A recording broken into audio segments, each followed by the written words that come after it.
Morning, Bitcoiners. Good morning. Hope you're doing well. Tom with a morning plebs. Indeed, morning plebs. Where did I see the word pleb the other day that I should have brought it up? It was an excellent use of the word pleb outside of Bitcoin, and I loved it. But I forgot to bring it. It'll make the show if I find it again. Bomatan, good morning. Where do I sat? Indeed, good morning. Daniel, morning, gang. Hope you're doing well, Daniel. Hope you're doing well. Louis, good day, Bitcoiners. Hope the tech is on your side today, Nolan. Yeah, better. It'll be better when I'm in Montreal, but we do our best. We've got to make it possible to take the show on the road. So that's why I do it this way. It's not, you can't make it an excuse that you didn't have a perfect tech situation. We gotta. That's one of those things that's easy to vary, or should be easy to vary. We're going to be talking about hard to vary today. Today's all about hard to vary. Greg, a good morning from Florida. Indeed, one of the worst places to move and live, experts say. I saw the methodology yesterday in the worst 10 states to live, and it's obviously all like, do they have access to maximum abortion? That's the best place to live. So that's pretty funny stuff. Thanks, Greg. Sean recommends. Good morning, indeed. Good morning. Suli Kobayashi Maru, just dropping by to say hi. Thanks for the hello, my man. Thanks for the hello. Bon matin, William. Ranmore. We got a good morning. We got another good morning. We got a Lebanon. That's where you're coming at us from, man. Kobayashi, excellent. We love Lebanon. Beautiful place. Beautiful. Hello, Moses. Hope you're doing great, Moses. Indeed, good morning. Indeed, it is a good morning. We got a Philippines visitor here. We love the Philippines. Great. Philippines and Taiwan are the only two places I haven't been in the Far East in my life, and it's killing me. I gotta go. Two important places to hit. All right. I gotta tell you, you're not seeing it. Maybe you can see it in that reflection. But we got so much sunrise. The sun is way up. It's so good. And guess what's happening with Bitcoin? It's perfect. It's running great. All that's left for us to do is have a coffee and talk about what is new.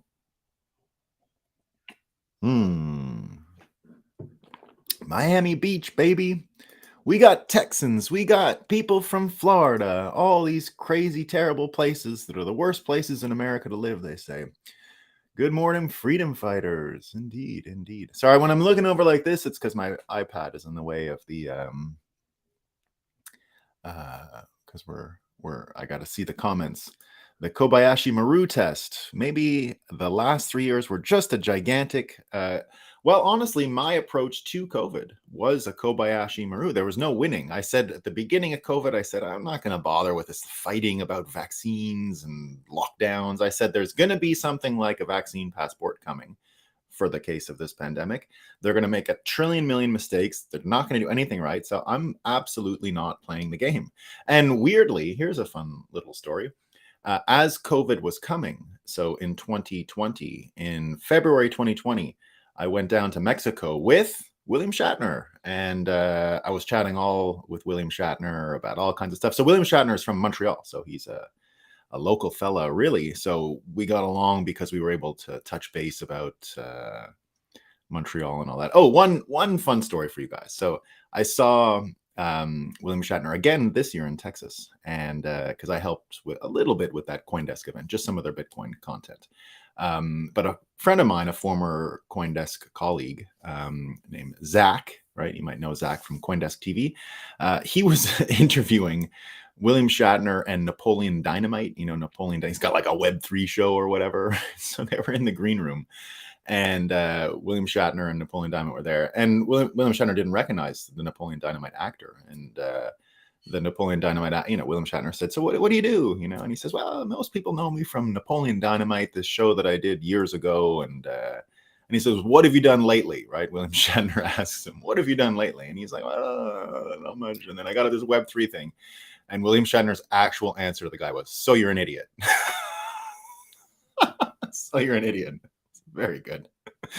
We love William Shatner. Huh? He's the best. He's the best. What a funny guy. Um, I was talking to him because there's a building in McGill named after William Shatner. It's like the student union building where everyone parties.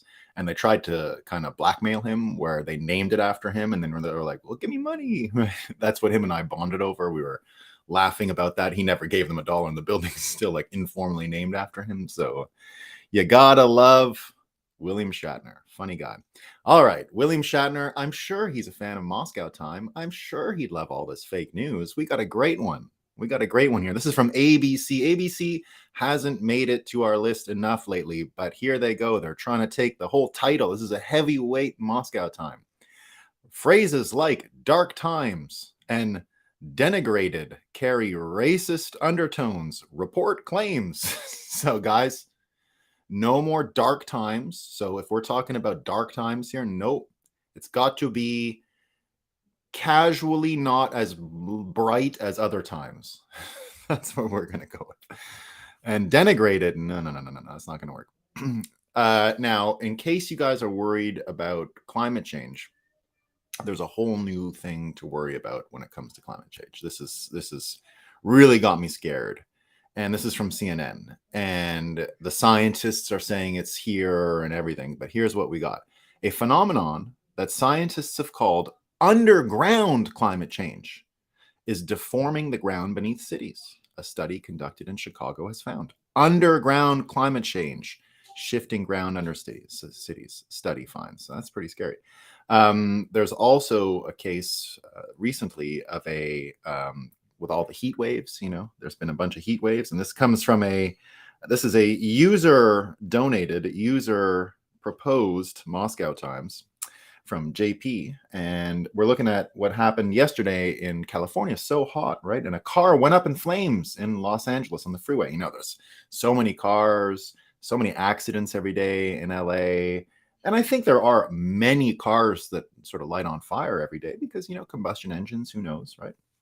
But here they were really worried because the car went up in the blistering heat wave. So it happened simultaneous to the heat wave. So they had to really go out of their way and make sure that we know now, right? That we know that it's not climate change related. Okay. So the car burst in flames, according to the news.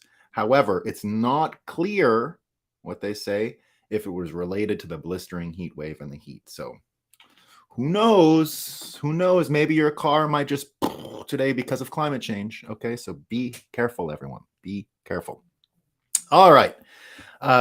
So yesterday, this might as well be a Moscow Time situation. But remember that actor, right? The OC actor. Everyone's been talking about him, Ben McKenzie, right? He did wrote a book about all the it's the scammers and all these bad people. Now, he's talking about some crypto things, so that's correct, but he never bothers to differentiate between Bitcoin and crypto and all these things. It's all the same, right? So he went on CNBC yesterday on Squawk Box. Now, I've been on Squawk Box a bunch, and I got to tell you, Joe Kernan, one of the people who hosts the show, when I used to go on the show in 2017 and 2018, he hated Bitcoin, right? And was a real jerk, but you got to appreciate his ability to learn things, right? We see some neuroplasticity on his part. So when I would go on the show, he was not into Bitcoin and thought it was really dumb. And he used to even be a jerk to me where, before you go live, everyone would be sitting there and he would hold his newspaper up to deliberately not make eye contact with me, right? Just so that I would have no one to look at or talk to, which is fine. It's all in good fun. And we would, sort of chat about stuff off camera. He basically would just tell me Bitcoin's stupid. I don't know why you're here. Right. So the guy learned. You got to give him credit. And what he did yesterday was amazing. So he's got this Ben McKenzie guy on the show and he starts pushing him a little. He goes, well, you say it's all a big scam and all this stuff. And yet it took me, he said, these are his quotes, it took me 20 pages of reading the Bitcoin Standard to say, well, there might be something here. And in recent years, anyway, he's become more and more bullish on Bitcoin. It looks like he's disgusted with the amount of money the Federal Reserve is helping the federal government print. So he's definitely been along those lines of that story. So as he and Ben McKenzie were talking, he pushed Ben McKenzie into a corner and he said, "Hey, what's your price prediction here? Do you think it's going to zero?" And he goes, "It's going to keep going down, right?" And he says, "Well, how much? When's this going to happen?" He goes, "Ultimately," so Ben McKenzie says this, right? He goes, "Ultimately, Bitcoin is a story and it will last as long as the story lasts." Sound kind of wise, actually, right? He almost made of a really valid point, right? That it is a story, and that's what we've embraced here on the Breakup. We, of course, are dealing with the psychological commodities. We admit Bitcoin is a 100% psychological commodity, but so is the US dollar. These are all psychological commodities. And by psychological commodities, of course, we mean the story. The story is what holds the commodity together. Without a story, there is no commodity. It literally is the story, right? So he was 100% right. Now, you have a CoinDesk article yesterday calling him a hypocrite, and he's criticizing it, and that's fine. But remember what we know about hypocrisy. It's absolutely not persuasive, right? You can't actually say, "Oh, look at the hypocrite," and then everyone agrees, "Well, he's a hypocrite. I don't believe him anymore." It just doesn't work.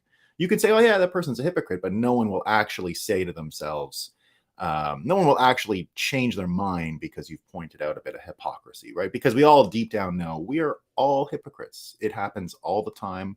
We're all guilty of it. It never ends. So you can take this approach. Daniel Kuhn did it, right? Ben McKenzie, the Hollywood hypocrite crypto critic. And they say in this, the critic part is, some people say it's because he lost a bunch of money. He shorted Bitcoin like 250K and it didn't work out. So now he's on a personal vendetta. I don't think so, right? I don't think so.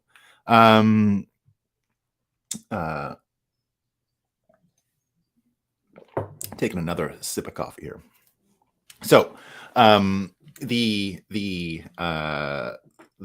thing that he ended up saying, though, that it's a story and it will last as long as a story, you had all kinds of people blow up on Twitter yesterday saying Ben's right. So don't take the hypocrite approach. He's right. He's right. It's not about being a hypocrite. He's noticed something very deep here. And it ended up sparking a really interesting debate online, and that debate involved American Hodl bringing up a Noah Yuval Harari quote when Noah Yuval Harari was getting interviewed by what's his name, Lex, the really low energy Lex, who I like, but not that much. I like him as a person. I just don't watch too much of the show. It's pretty long, and the energy's not quite where I want it to be. But very talented guy. Appreciate everything he does. So the Noah Yuval Harari video clip that started making the rounds was exactly that, where Noah Yuval Harari says, basically, the best storytellers in the world, if you think religion and all this were successful, forget it. Forget Hollywood. Forget all of it. He says the banks and the people pushing the money system we use are by far the most successful storytellers ever, because it's all fiction, right? It's all a psychological commodity. It's all 100% invented, yet it is used as the reference for every single thing that we do in the world. It is the literal benchmark for time, energy, all these things. And because of that, it is the most common form of currency. Now, currency, you can actually forget all the fancy definitions, forget everything you've ever heard. The word currency really just means current, right? There's a current. It just means it's useful now, right? Currently, as in right at this moment, the currency is useful, right? So currently, current, currency, it's all about right now and its utility in the moment. And that's how electricity works. That's how water flows. That's how all these things happen. So don't get too confused about definitions of currency, store of value, medium of exchange, right? Don't worry about that. Just remember that gold bricks were no good because they were not useful, because you had to cut them and mint them and turn them into other things and verify them. So that's the reason why paper money even came out in the first place. Coinage first and then paper money after, because the current of and the flow of gold wasn't that easy, right? So they had to improvise and come up with something else.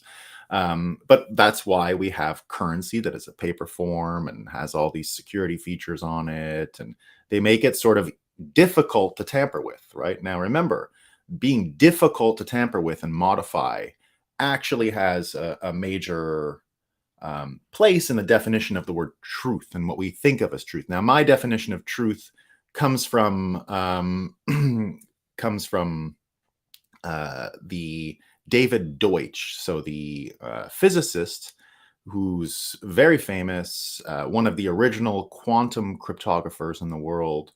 And he wrote a really interesting book about all of this stuff, truth, meaning, blah, blah, blah.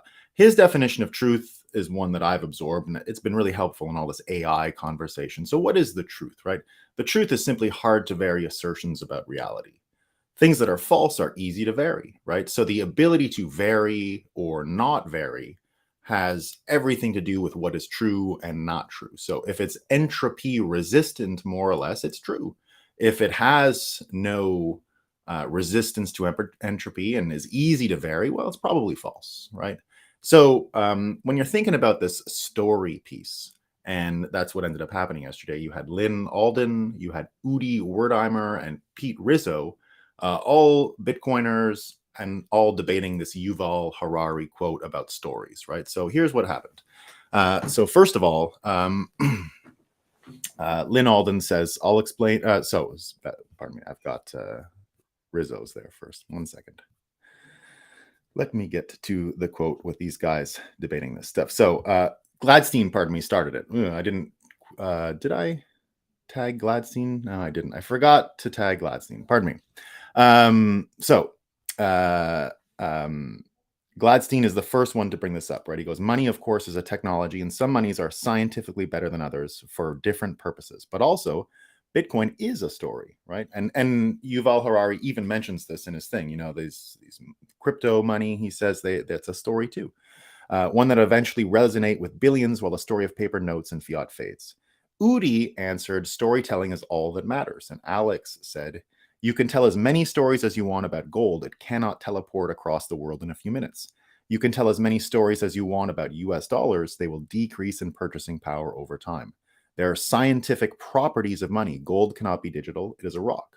People have used softer money versus hard money over human history, often against their will, and they have gotten wrecked. And Udi says, you're telling a story right now, right? So now everyone's, they start getting into this. It's not a story and da-da-da-da.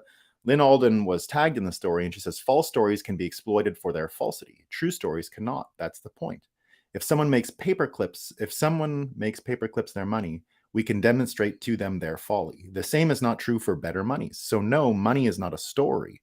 Or more specifically, money is briefly a story, but unless it maps onto reality, it gets exploited rather quickly. So my interpretation of this is, well, I'll give the one point where Udi says, cool story, right? And so again, saying that Lynn Alden is telling a story. So Lynn then says, if storytelling was all that matters, then it wouldn't matter which crypto wins. Tech details wouldn't matter. Elon is a gigabillionaire, should be able to pump Doge narrative into global reserve meme reality, but he can't because it's not objectively true. She goes on to talk about nihilism, Udi comes back and says, it doesn't matter which crypto wins.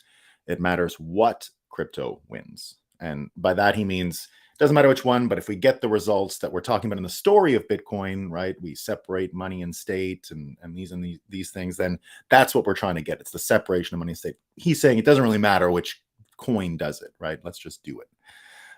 So then Pete Rizzo came in and said the following. I'll explain my sympathy to Udi's points, two of which I particularly identify with. He says, the history of Bitcoin is full of stories about Bitcoin that weren't true. Our understanding of Bitcoin is evolving and has always evolved. Hence, it's naive to say that we really know the story. My argument would be each Bitcoin pump is essentially a monoculture that embraces its own imperfect version of the story that is ultimately only slightly useful. There is a limitation. This is number 2, his second point. He says, there is a limitation with some forms of storytelling in that if it might not succeed at getting certain people to use Bitcoin or change their habits, and they might create rigid mental models about Bitcoin that are not accurate. I sympathize with your insistence that the truth of Bitcoin properties will win out in this instance. that people will see or come to know that the Bitcoin story is more true than other less true stories, gold, fiat. But personally, I'm not sure how much more we have to learn as a collective culture from monetary history. So, what I think about that is indeed, uh, Udi and Rizzo are correct in saying the story is important. Lynn Alden is also correct in saying that this, exactly what I said, this entropy resistance, the ability to resist easy to vary assertions about the network. And that's the problem with the other cryptos, let's say, right? The easy to vary, like proof of stake. What's the cost of messing with Ethereum these days? I don't know. It's not that hard, right? So this entropy resistance and truth being a hard to vary assertion about reality indeed lets the story propagate forward. And that's what we see in movies all the time, for example, right? What is it about Star Wars? The original ones, of course, not these stupid ones they made recently, because it's dead, unfortunately, right? You don't want to say it out loud. And it sucks to admit, but Star Wars is complete dog shit now.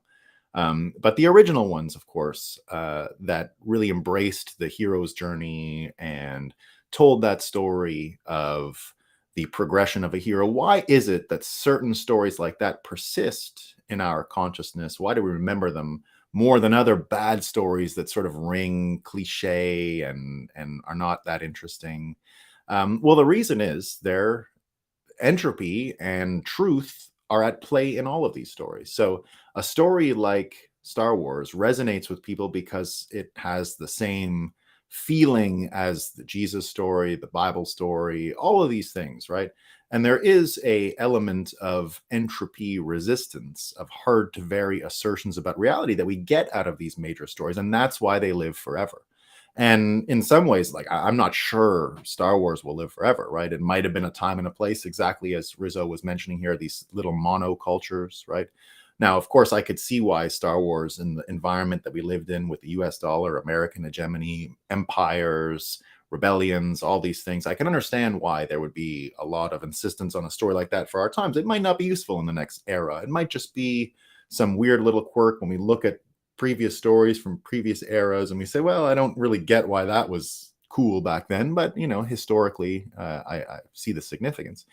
But this whole idea of a hard to vary assertion about reality is indeed what makes a story have persistence and staying power, really, because that's what we're talking about here, right?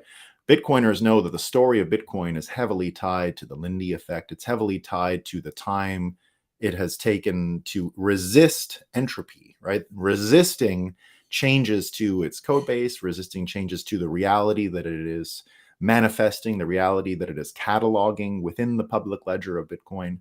That whole thing is the most entropy resistant piece of information which exists on Earth today, as far as I can tell. There might be something else, right? But it is as entropy resistant as physical items on Earth. It's as entropy resistant as a mountain, as a rock, right? Not a lot of other digital things that humans have created that have that kind of entropy resistance, that is as persistent and capable of resisting any change that comes to its story, that comes to its narrative around it. Now, the narrative that Bitcoin has been portraying and broadcasting started with the Genesis block. It started with the mythology around it. And what is the story? We've been talking about it many, many times on the show. We can talk about October 31st all the time, right? The same day that Martin Luther posted his separation of church and state, the white paper was posted on the internet. January 3rd, right? January 3rd, the perihelion, the point opposite of our celestial orbit calendar of July 4th, right? So the twin core duality of America and Bitcoin, of imperial force and revolutionary power, the polarity of these two things oscillating with each other on a calendar. Very particular story building here. Of course, what's embedded in the Genesis block, right? Chancellor on Chancellor on brink of a second bailout for banks, right? So immediately talking about the failure of this financial system and entropy setting into the US dollar system. Now England, remember, we've been under a global currency for 80 years. Right? There is no other currency in the world. Whatever they tell you with this dollar thing and the won, and it's all relative to the US dollar. US dollar is the measuring stick. So therefore there is only really one, because the only meaning other fiat currencies have is relative to the US dollar. They do not exist on their own, right? They are entirely bound by the reality of the US dollar and the metrics that were put into the basket that the economists use to give relative meaning to other things. But inevitably, the actual only fiat currency which exists in the world, according to me, right? This is not something I could successfully, I think, argue against some people who are really baked into the global financial system. But personally, shorthand, the story I tell myself, there's only one currency in the world today. It's all US dollars. Everything else is some facsimile, some derivative of the US dollar, something on whose meaning is derived from the US dollar basis. And so that's the system we have, right? So this whole idea of the hard to vary assertion about reality and storytelling being a major propagating force for Bitcoin, I think is absolutely true. Ben McKenzie had it right. I think the debate that it spurred amongst Lynn Alden, Alex Gladstein, Udi, you start to see a bit of the Bitcoin, intra-Bitcoin tribalism there. I think they're all saying the same thing, right? They're all agreeing. And I think what Lynn Alden is saying is very similar to what I'm saying, right? That the storytelling she's saying that only storytelling matters isn't true, right? It implies that truth doesn't matter and only the historical accident of the best storytellers is what matters, which is not true. You can't just hire the best storyteller to make a Disney movie if Disney is telling them how to make it, right? And entropy can set into their vision, entropy can set into their goals, and it wouldn't work. So it isn't just the skill of storytelling. The skill of storytelling is perfected by comedians, for example, right? They're probably the best storytellers out there. That's what makes them so funny, right? Have you ever tried to listen to Eddie Murphy tell a story? It's not possible. He can't tell you a story of him walking to get coffee without you cracking up. He's not capable, right? Everything he says is funny because of the way he tells stories and all those things. There's several comedians out there like that, right? I don't think you could just have a normal conversation with Norm Macdonald when he was around, right? I think anything he said, any story he said was funny just by the way he told it. But that doesn't mean he can create Bitcoin or has any special truth. Indeed, his stories are usually, right, the way they tell them, usually slightly wrong for those very reasons, right? Because that's what makes things funny, right? When the words sound like they make sense, but actually when you put it together and it doesn't, and it's crazy, right? That's what makes things funny. That's part of the funny reflex. But here you go, right? Now in America, we've got all of these stories now about, for example, right? America has been telling itself forever, it's a democracy, it's all of these things, right? How much propaganda have we all been subjected to in America about what a beacon of democracy it is? And of course, America has been built on this mythologizing, on the storytelling. And it's one of the reasons why what Kennedy said yesterday. So if you guys didn't see the news, right, Robert Kennedy came out and said he is going to back the US dollar with Bitcoin, right? So people saying it's groundbreaking, of course it is. And he also said he would end Bitcoin taxes, effectively making Bitcoin an actual currency, right? Because that's the thing, in El Salvador, for example, you don't pay capital gains tax on Bitcoin. You can't. It's money, right? You can't pay taxes on money going up. It's not even a commodity. And this whole way that he's going about doing it would make Bitcoin more or less an official currency of the United States. And therefore, there would be no capital gains tax anymore. It wouldn't be a commodity. It wouldn't be like backing the US dollar with oil as it is today. It would be like backing the US dollar with gold, right? Which is what he's talking about here. So the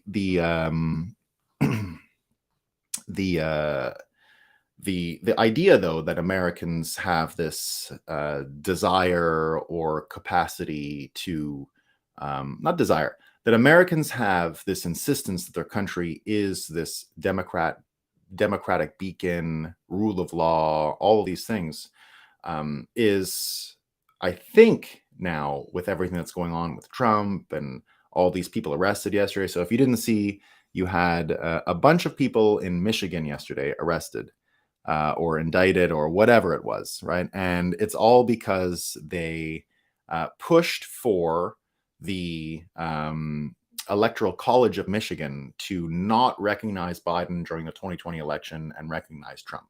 Now, there is an actual historic precedent for this, and it's Kennedy, right? It's Kennedy's uncle. So Kennedy used alternate electors in Hawaii in 1960. And if you didn't know, when Trump won the 2016 election, there was a huge public movement of people begging the Electoral College to not certify Trump's win and to give it to Hillary Clinton. Martin Sheen, the West Wing guy. There were all these people that came forward, and Kanekawa Substack broke it all down here. He said, in 2016, Democrats, Hollywood celebrities, and corporate news outlets urged electors to vote against President-elect Donald Trump. Lawrence Lessing's article in the Washington Post in November 2016 argued that Republican electors had the constitutional right and duty to switch their votes from Trump to Hillary Clinton.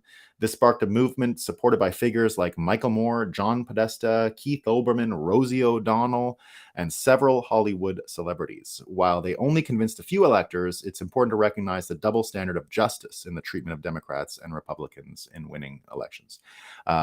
So here he goes. This is Kaneko the Great still. Liberal activists like Chris Hayes, Norm Eisen, Lawrence Tribe, and George Takei urged, another Star Trek guy, right, Sulu, urged electors to vote against President-elect Donald Trump in 2016.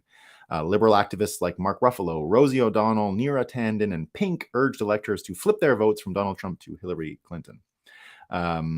Chris Hayes and Michael Moore pushed for electors to block President-elect Trump from becoming president on MSNBC. Here's what they said. They think electors should be persuaded to part with their pledges and vote against Trump. Yes, they absolutely should do that, Michael Moore said. In an open letter posted to his Facebook account, Michael Moore pledged to cover the fines of electors if they voted against President-elect Donald Trump. Harvard law professor Lawrence Lessig extended an offer to provide free legal service. The Daily Beast. It's not too late for electors to change history. Slate. Will enough electors go rogue to stop Trump? Vox. Let conscientious electors do their jobs. Time. Electors against Trump are faithful, not faithless. Liberal celebrities said, you got to do it. Moby, right? You got to do it, they said. So in the end, they didn't do it, obviously. And Trump was president. But you got to remember that it's one of these things where whatever they're accusing you of, remember we've talked about that a lot. It's the old Tucker Carlson observation, right, of psychological projection. In a lot of these cases, whatever they accuse you of, they're doing themselves. And what they're doing themselves here is exactly what they've indicted or whatever they did, arrested these people for. Let me see what actually happened to them. Oh yeah, so they got charged. So the New York Times. Breaking news, Michigan announced felony charges against 16 people in connection with a false elector scheme to overturn Donald Trump's election loss in 2020. Michigan charges 16 in false scheme to overturn 2016 election loss. So I don't know the difference between what they're doing and what happened to everyone else who was calling for it to be done to Trump. But as Tucker Carlson says, this is psychological projection. They're doing to you, accusing you of what they've done themselves. But the good news is they're destroying the story. The story dies with this stuff. The story can't survive this, and everyone notices, right? You can't go around criticizing, arresting people for a thing that you openly did a few minutes ago. Now, Philip K. Dick. So Philip K. Dick he's another sci-fi writer. Philip K. Dick had kind of an epiphany at one point in his life and believed that we were a simulation, more or less, and we were all made of these computer coils with a faulty memory access retrieval. We couldn't remember things, which is indeed true. Our memory is awful. We can create false memories as easy as you can imagine, and our ability to remember things just 2 minutes ago are not great, right? We can all read the same thing and have a completely different impression of it. We can watch the same thing and have a completely different impression of it. And so he said this faulty memory retrieval mechanism was a major problem with humans realizing who they are. But now with AI and the way things are working, and Brian Rommel just tweeted this out yesterday, that we're going to have to get used to having perfect memory recall as a society, right? We're entering this world of perfect memory recall, and it's going to have profound effects, profound changes on the way we live. And it's cases like this, right? This is just basic internet. This is not even AI supplanting your cognitive functions and increasing your memory ability. This is just Google. This is just searching. What happened, right?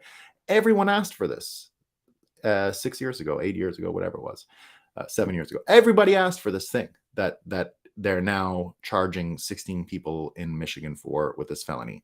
The ability for America to conjure the story that it is this great, democratic thing is over, or at least the way it's being done here.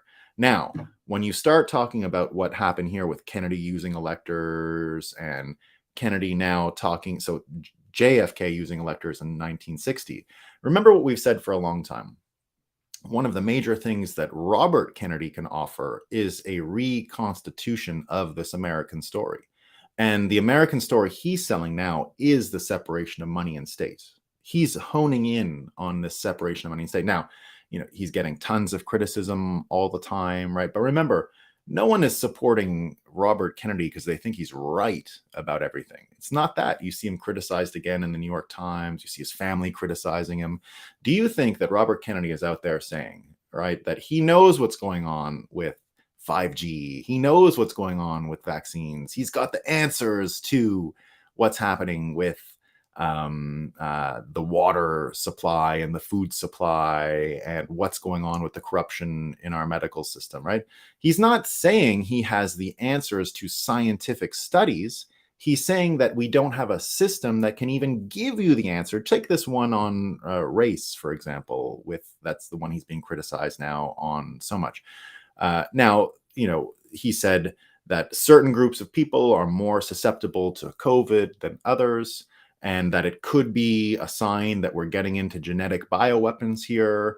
But here's the thing, and take the Amish, for example, right?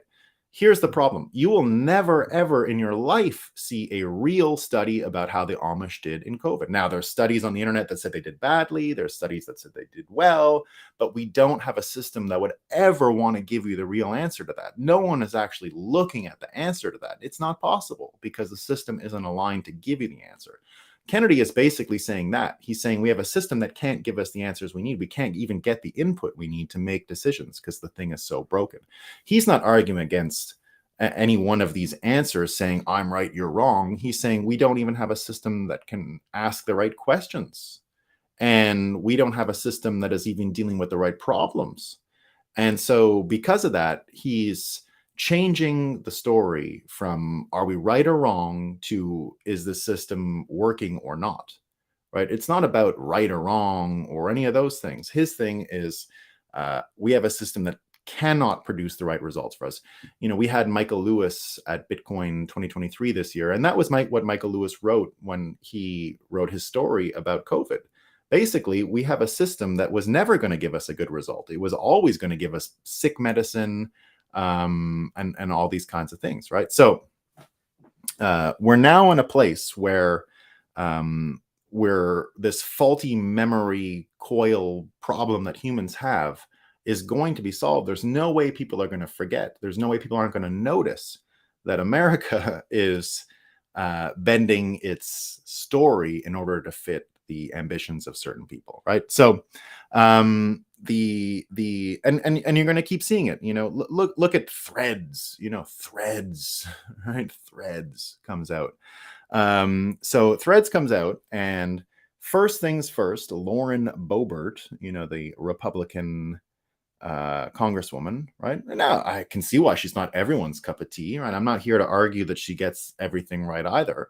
She tweeted or threaded or whatever the hell you say on Threads, right? She says, she put this out there. 20% of the population is trying to indoctrinate the other 80% to believe that 2,000 years of history, structure, cultural norms, and philosophy is suddenly wrong because they took a liberal arts course in college once and their neo-Marxist professor told them so.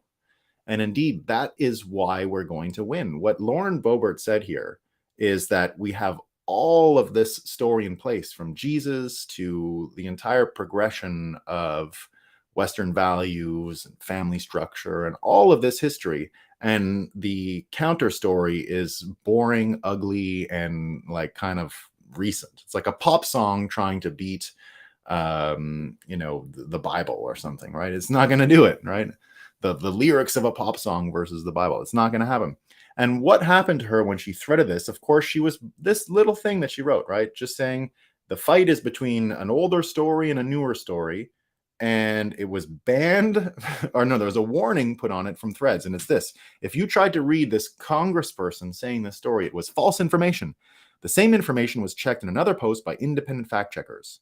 That's what you got. You had to click through and see why it was fact checked before you could read the thread or whatever it's called. So this system ain't going to work any longer. You can't just mold and shape and do these things and suppress people and arrest them when you're doing the same thing. You can't use projection. So now when you go back to this story element, right, and you look at what Kennedy said yesterday and you look what Yuval has said about this storytelling aspect, because Bitcoin is resistant to change, it's entropy resistant, it's thermodynamically pure, you have a situation where it is made of hard to vary assertions about reality, maybe the hardest to vary assertions about reality, which would be appropriate, right? We want our money to be the hardest to vary assertion about reality possible. That's how our money can become truthful. And for those reasons, the whole situation now, what I've been predicting for a long time, is that Bitcoin is going to be the number one subject in the 2024 election. And then everything is going to be about these narratives: the narrative of the US dollar, the narrative of Bitcoin, the narrative of America, the narrative of the Kennedys, the Kennedy narrative. The first prediction I made that Robert Kennedy was going to be a major Bitcoin candidate was in November 2022. Not because I knew anything about him and Bitcoin. He hadn't said a single word. I said simply the story of where we went wrong in the late 20th century since World War II, where the Federal Reserve or the Bank Act, it's not the gold thing in 1971 that's the big story for Bitcoin. It's not that. That is not it. I know a lot of people think it's that. It's not. It is 1964. The big story in Bitcoin is 1964. It happens when Kennedy is killed, and they're wondering, LBJ and the national security apparatus is wondering, why are people protesting? We have to stop protests. We have to stop money going to protesters. We got to go to Vietnam to spend a bunch of money and make a bunch of money. And we don't want people talking about it. That's where the Bank Secrecy Act comes from. That's where the surveillance mechanism comes in. That's where American institutions turn against the people and start manipulating their thoughts at scale. And they did it straight through Watergate, which was entirely fake news. And it was actually the Watergate story that Tucker Carlson ran that Robert Kennedy commented on. He wasn't even someone in the interview. He just said, Kennedy just said to Tucker Carlson in that November show, that was the most brave journalism we've seen in America in whatever, how many years, decades. So the whole thing was, my whole thing at the time was, the story actually goes back to Kennedy. In order to close the book on this late 20th century era, this epoch in American history, we got to know what happened with Kennedy. And the truth will come out, right? The lies are easy to vary assertions about reality. If it's easy to vary, entropy sets in immediately and destroys it, right? That's why a bad story has no resonance in our minds, right? It doesn't feel true. I know, as someone who spends a lot of time writing science fiction, the difference between good and bad, right? I can feel it. It's obvious, right? And it is this whole entropy resistance. How true is it? And that kind of stuff. So there you go. All right. Let's see some comments. Yeah, LBJ took the silver out of the coins. Exactly. Yeah, absolutely. 1960 to 1967 cars are so nice. They were nicer in the 50s. I'm a bigger 50s car fan. The Thunderbirds and Mustangs, the originals, right? Cars peaked right around then too. I got the fourth turning. Oh, there's a fourth turning now. Yeah. Okay, that's what I was saying. Yeah. I was Johnny Rico about the fourth turning is now yesterday on audio. I'm going to listen today. Yeah. I'm not a big fan of their writing. When chapter 2 Bitcoin Graffiti, it's ready. Maybe this weekend. I got to go to Montreal on I have another computer. I don't really have enough space here. Everything's on that desktop. Anyway, it's coming. Promised. The video is ready. I just want to edit it again. And the other stuff is ready. Watergate, Ocean Gate, 57. Yeah, well, I'm a 57 Corvette fan myself. The two-tone doors and all that. Ugh, so nice. That's always been my favorite car in the world. In the history of the world. It's the nicest car going. Mexico. Okay, let me go to the top here so I don't screw it up. All right. I got someone here. My house just fell into the underground here in Chicago. My video is running, so my house fell into the underground here in Chicago. So good. So good. You have been on Squawk. Yeah, I was on there a bunch. I do look like a lawyer. Yeah, very lawyery.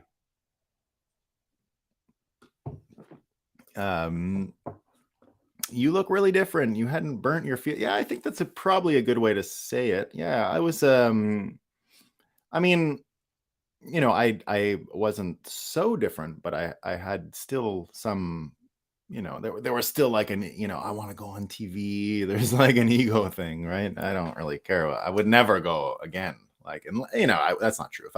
If they asked me to come on for Satoshi Wedding Murders or something, I would go, but I wouldn't expect it to be like a big deal.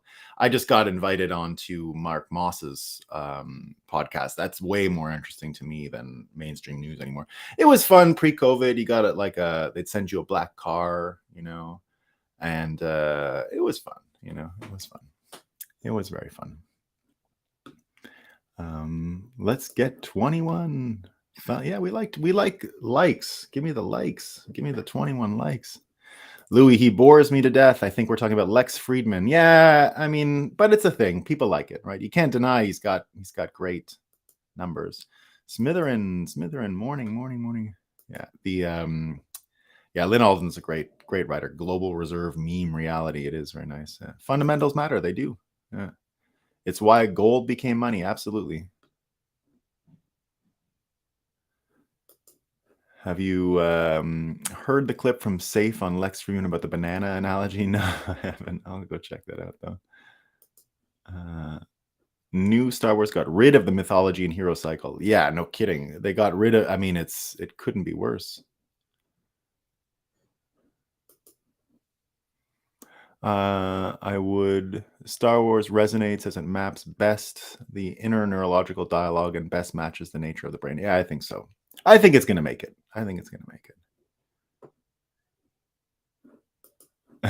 What's this?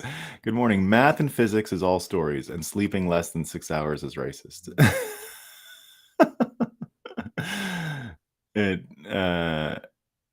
It makes them survive, like the Odyssey in Greek mythology, because they still work 1,000. Yeah, you're right. Yeah, that's it. They still work, like you still can see the truth in them 1,000 years later, and that's storytelling with resistance to change, entropy resistance, thermodynamic purity, and full of truth. Because again, the truth is simply a hard to vary assertion about reality, and the more truth you have in a story, the less variability and the more chance it has of surviving. As biology didn't change, indeed. Yeah, exactly. Exactly. Hey, Smithereen, you in Maine? We love Maine. Had we seen the laptop, the election would have turned out differently. Yeah, that's what I've been saying whenever I talk about election interference in 2000, I don't care about the Dominion voting machines, Russia, Trump collusion, all this stupid shit, double impeachment, all the fake, easy to vary assertions about reality that were constantly pushed out there by the media. There was Caitlin Oz has a really good one this morning on this exact subject. I should have brought it here.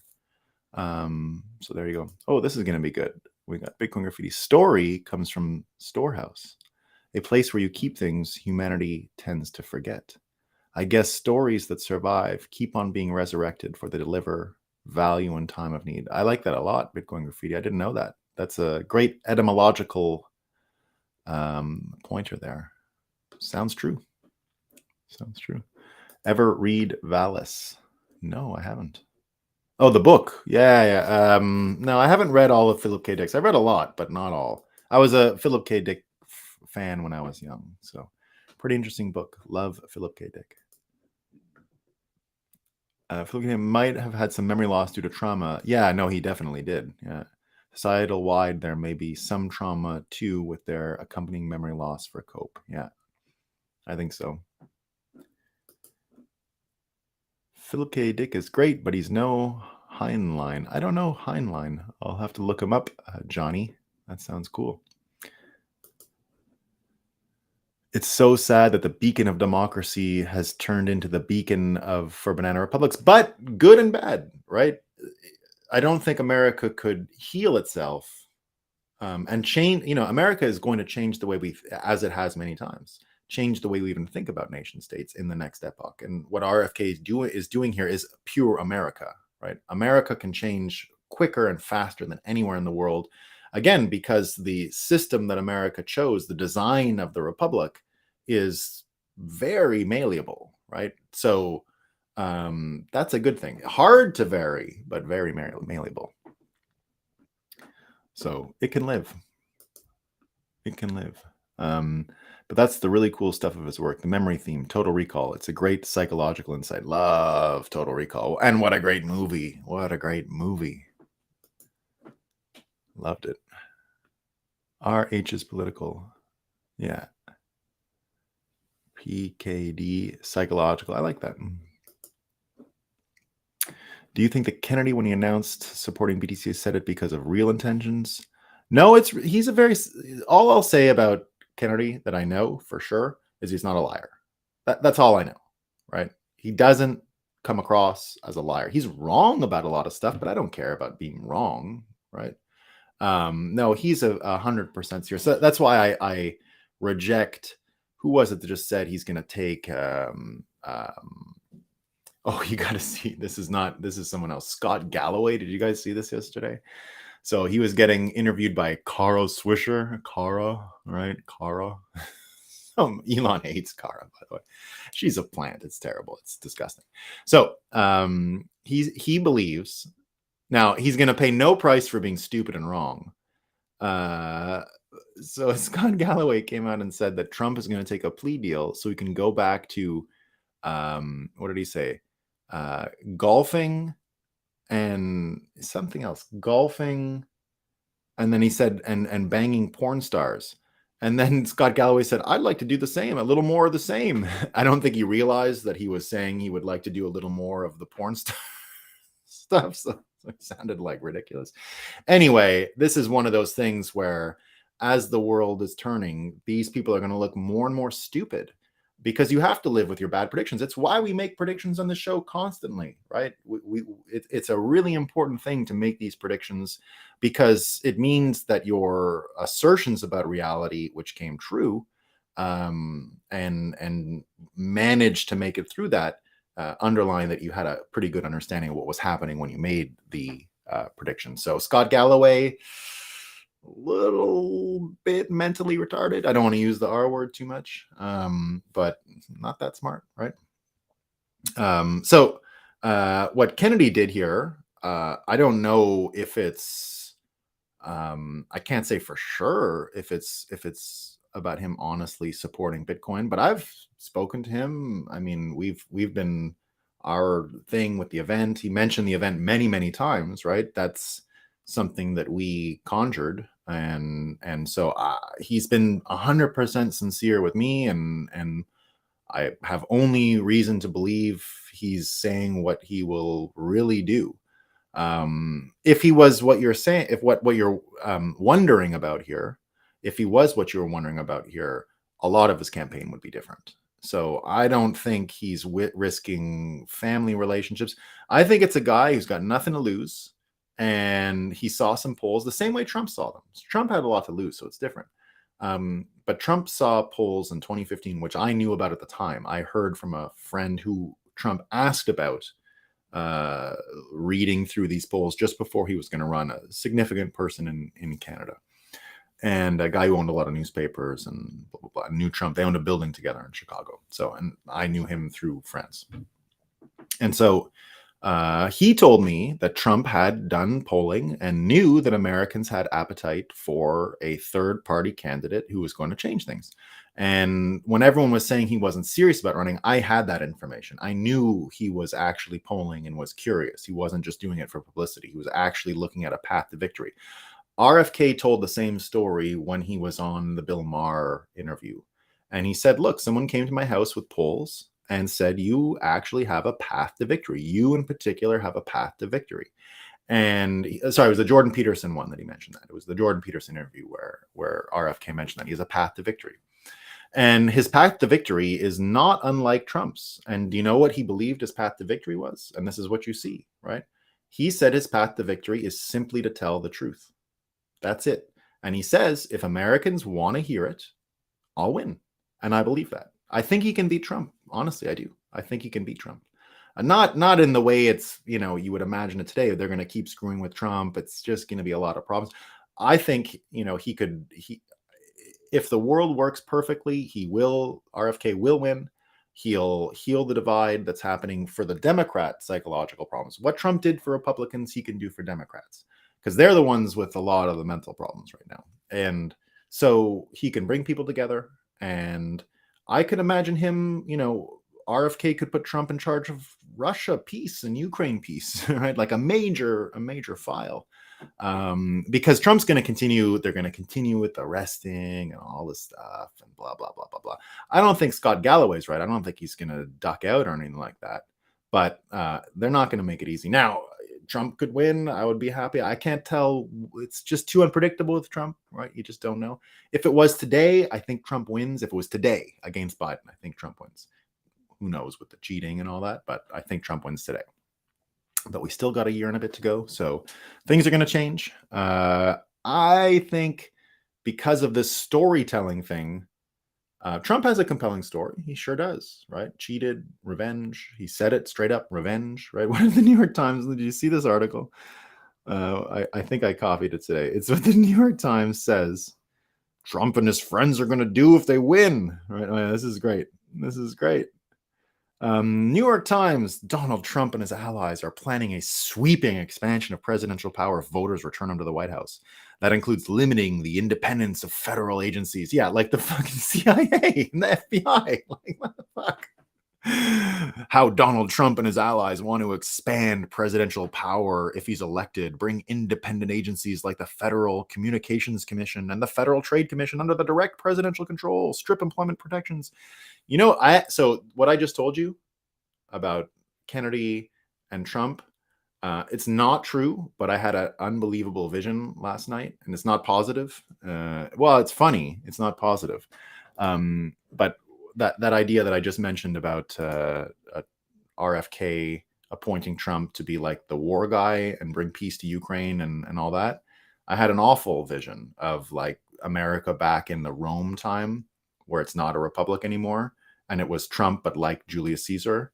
And Kennedy would be like one of these old Cicero, like old families, like patrician Republican families, Democrat families. And all of a sudden the warlord comes home. And then Trump is everything everyone ever worried about. It just sort of came in my mind like that. I was like, oh shit, that's a story. That's the Roman story in America. If that happens, we're in a simulation, guys. Forget it. Just close it all down, right? It's not a real place. It's not real. It's a video game. If America explicitly turns into Rome like that, and you get DC, which was called Rome, by the way, right? Don't forget, Washington DC used to be called Rome. Imagine he comes on the Potomac with some army that he's got from Russia, Ukraine thing. Now, it's not going to happen. It was just a stupid idea, but indeed, it could. Who knows? We're dealing with stories. So yeah, what the New York Times ended up saying as well about Trump: strip employment protections from tens of thousands of career civil servants, making it easier to replace them. Like getting rid of the. Okay, so he's gonna expand presidential power and be a dictator if he gets rid of some federal bureaucracies that do nothing but screw with people and ruin their lives. The Federal Communications Commission and the Federal Trade Commission, that's what we were saying yesterday with Elon Musk. They're just harassing him, right? So, terrible if we get rid of them. And then he's going to fire some useless people. And then he's going to revive the practice of impounding funds, refusing to spend money Congress has appointed for programs the president doesn't like. So you mean like not letting the country be trillions of dollars in debt because AOC is worried about Greta's feelings? Oh, the dictator. And then finally, remove officials from the intelligence agencies, the State Department, and the defense bureaucracy. So he's going to fire the deep state. This is like, whoa, he's a dictator, right? That's what they're going with. So look, we love it all. It's fun times to be alive. We got one on the family here. It's a little challenging waiting for truth to surface with family mostly. Yeah, Ranmore, it's not easy. I know what you mean. It's not easy. You got to be patient with them. They got broken brains, man. You can't, my approach is I try not to argue the details, right? Like what happened in Trump Russia. Get them to explain it to you, right? I always do it. I pretend like I don't know what's going on, right? That I'm in Bitcoin land. Oh, there was an insurrection. What happened? Get them to sell you. Get them to tell the story, and they'll realize how stupid it is. Get them to tell it to you, right? And they'll go on. And all you got to do is ask a couple questions, and they'll get angry. It doesn't make it go away. But if you keep doing it, they might end up hearing themselves talk about how stupid they are, which happens. So that's what you want.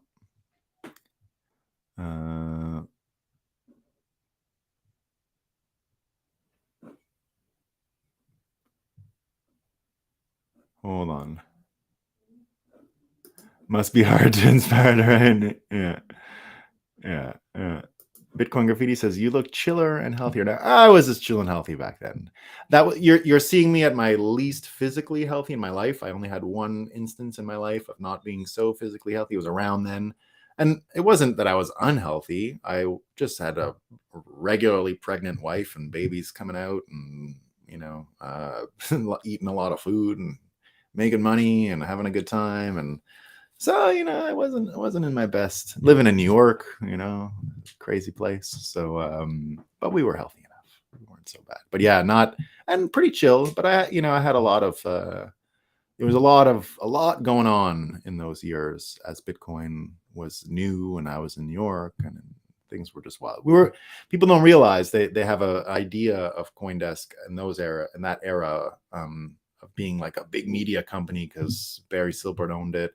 The truth is, we were like 4 or 5 people at the start, and it was a lot of work, right? It was a lot of work, and we were all a little bit infused with the company itself, as far as how the company was doing was how we were doing. And the company was doing great, we were doing great, but it was a lot of stress. There was a lot of stress all the time. All the time. It just never. We loved it. It was war. We were busy at war before anyone else, so we were having a good time. Must be hard to inspire to write in Ottawa. It's not easy. Not easy. We're winning. Nikki, yeah, he is awesome. I didn't want to make it sound like I don't like him, Nikki. I'm a fan. I'm just saying I'm not like, I just don't want to come across as disingenuous because I don't sit through his 4-hour shows. So all I'm saying is I'm not like an expert on Lex Friedman, and I can cite Lex Friedman things like that, right? So, and I agree, so much valuable information. So not putting him down, just saying I personally don't. It's not my speed, right?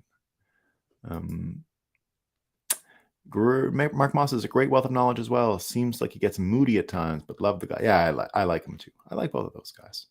And look, I've been trying to get Lex to come speak at my events for a long time, so I like him too, right? Heinlein from the moon is a harsh mistress. Very cool. Love it. Sailor references him off. The moon is a gravitational high ground. I didn't know that.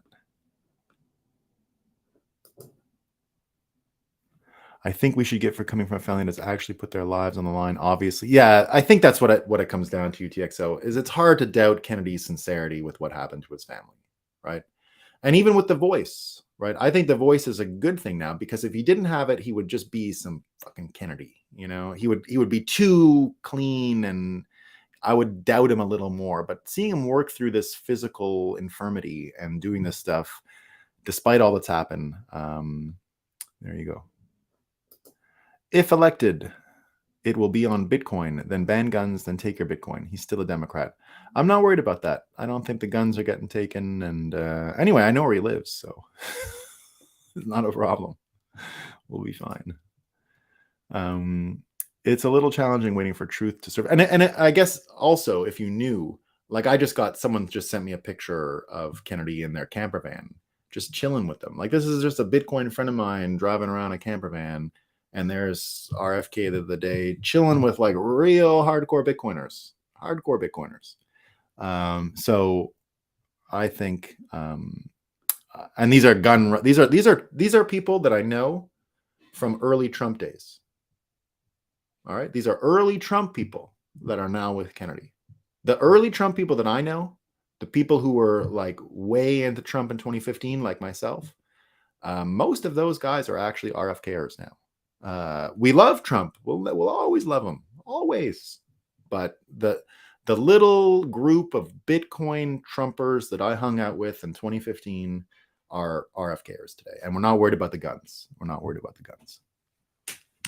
Look, I come from the most Democrat state in the union right now, and it's also the most gun-loving. He's that kind of Democrat, right? Don't forget, Vermont is number one in America for gun rights. Number one, the best. You know what? I can buy any gun I feel like anytime in Vermont. Nothing, right? Just I can go to Walmart, pick up whatever I want, straight there. There are $200 for a decent gun and whatever you need, right? Just walk out of the store. You don't got to do nothing. And that's what you get in some Democrat states, right? So America doing great on that one. Can't take it away. Whatever it is you're doing, keep it up. Thanks, my man. Yeah, this one's good. Steve, honestly, RFK Jr. is the best story that can come to reality. I think most voting Dems are Kennedy Dems going back to Uncle Kennedy name because Dad and JFK strong brand. Yeah, that's exactly. So when I first made my Kennedy prediction, it was that. It was literally the story and the appetite for the Kennedy story to come to an end finally that was going to bring RFK to the top. I had no idea about his Bitcoin stuff. The Bitcoin is all bonus, all bonus, right? My prediction was based purely on Bitcoin was involved in my story because indeed the reason I'm interested in the Kennedy assassination is because money becomes corrupted as a result of the Kennedy assassination. It's when bank secrecy and spying and indeed the silver taken out of the money, all these things, right?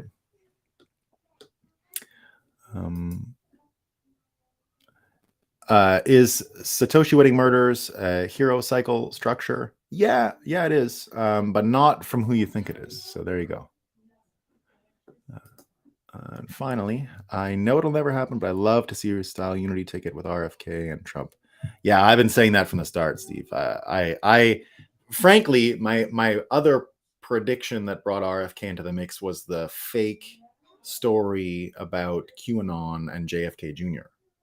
Right. So I know some people last time said QAnon is not fake. The best propaganda is you take a real story and you put just a dab of fakeness in it.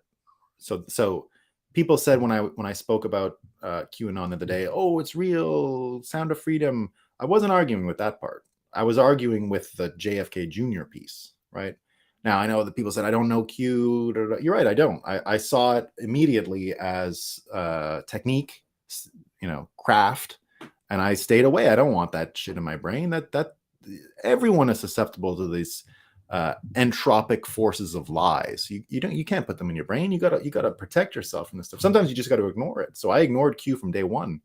Not that I didn't believe in Pizzagate pieces. A lot of people look, I've done mushrooms with Cernovich, who broke the case, right? Cernovich and I did a session 2 years ago on Bitcoin and psychedelics, where we actually took the psychedelics while we did the piece, and a little bit, nothing big. But remember, Cernovich is the lawyer who got Epstein back in jail where they killed him, right? This guy's on top of the story. And so I definitely believe a lot of it. But you can see technique because that's how it works. Caitlin Oz has it today. You put a drop of fakeness into a story and you pollute the whole thing. That's how it works, right? That's how you hide stories. Wayfair Gate is super real. No, Wayfair Gate is beyond real, Tommy. Wayfair Gate is the grossest thing you're going to read about. If you guys don't know about Wayfair Gate, you got to go look into it. It's unreal. Unreal. Humans sold in, it's yikes. So again, I was never arguing against a big part of the QAnon narrative. I'm arguing about using JFK Jr. To make the whole thing a joke, right? That's the technique I'm talking about. I saw the technique day one. And because of that, you had to be careful, right? Look what QAnon led people into. January 6th and a sting. It led them into a sting, right? And a lot of people were warning about Cernovich. What's the guy? Alex Jones. Everyone was warning it was a sting, basically. It was a trap, right? So I saw the trap, wasn't going near that. Now, my RFK prediction was based on how sometimes when you make a mistake and you put something out there, who was the person I was thinking about along those lines? Watching someone struggle with what they got. Well, I guess Ben McKenzie would be an example of that, right? Watching, like, not the smartest guy trying to take on Bitcoin and didn't really be careful what you wish for, right? Getting knocked out by Joe Kernan is not a good scene, right? And he was knocked out. Joe Kernan floored him yesterday in that interview. That's over. The criticism of this guy, it's finished, right? Because his brain got broken. Yeah. So QAnon is a psyop that hides a lot of truths. Yeah, that's all I mean. You when you see one of these stories, if you're involved in technique like this and the craft, you would realize you need to pollute it with something crazy, right? And JFK Jr. still have me. That's what you got to do. That's what you got to do. All right, team. That's all I got for today. I hope you all have a great day. I'll be back tomorrow. And there should be more fun stories, right? I don't know if we're going to get as lucky as today. Today was a great day. If you do what I do and you need news, today was awesome, right? I hope you all liked it, and see ya tomorrow.